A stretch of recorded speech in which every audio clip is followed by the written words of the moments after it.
I have been involved in a kind of private war with witchcraft. I didn't choose it. It happened. I mean, there's something about that, I recognize it. Not always, I'm blinded at times. People come to me, they say, Brother Prince, I don't know what's the matter with me, but when I come near you, I start to shake. I say, I know what's the matter with you. It's my private enemy in you that doesn't like me. We recognize one another. Well, I used to smile at this, but then God opened my eyes to the teaching of the Bible. And I saw that there is one biblical type of witchcraft, which is Jezebel. She is the Bible witch. And then I saw that Jezebel almost completely captured God's people, Israel. She did it in a way that is typical of witchcraft, by allying herself with a ruler, captivating a weak ruler, King Ahab, and using his influence to captivate the people of God. And then I saw that her influence was so evil and so powerful that God had to raise up one of the most powerful ministers of the Bible to deal with it, which was the ministry of Elijah. And essentially, Elijah was God's answer to Jezebel. And then, you know what I saw? This is what really scared me. I saw that even that great man of God, Elijah, ran like a coward from Jezebel. And when I saw that, I realized that this was something of tremendous power and evil. Then God showed me in Malachi chapter 4 the promise. The last two verses of the Bible. It shall come to pass before the great and terrible day of the Lord that I will send you Elijah the prophet. And he shall turn the hearts of the fathers to the children and the children to their fathers, lest I come and smite the earth with a curse. Notice the word curse. God showed me why would we need Elijah? Because Jezebel would be on the scene. The same situation would demand the same ministry. The great end-time pressure of evil would be the pressure of witchcraft. God also showed me the result of witchcraft in the home, which is to divide the home and the parents from the children and the mother against the father. Let me tell you, if you tolerate witchcraft in your home will be divided and your marriage will be broken. It is the great marriage breaker.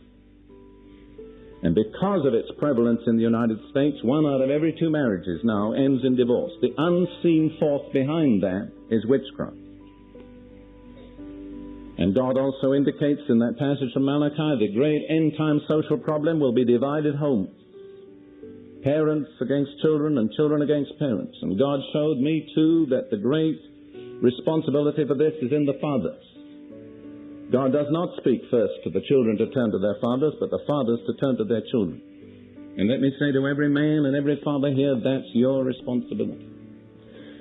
God also made it clear to me, perhaps I shouldn't say that because I put too much responsibility on God, but I have become convinced that the reason why it's so hard to get men in America to play their part as men is because of the unseen, pervading influence of witchcraft which emasculates men.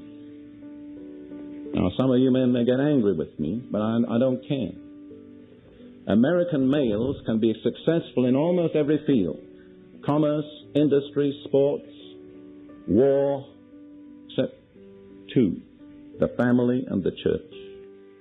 Family and in the church, in most cases, the leadership is in the hands of the women. And let no one say I'm a woman hater, because I'm not. It never has been my problem. Believe me. As the Frenchman said in the Bay of Biscay when they asked him if he had breakfast, on the contrary. Give you time to absorb that one. But nevertheless, for the woman to dominate the man is contrary to all divine order. In fact, if you go back to the origins of our problem, they started that way.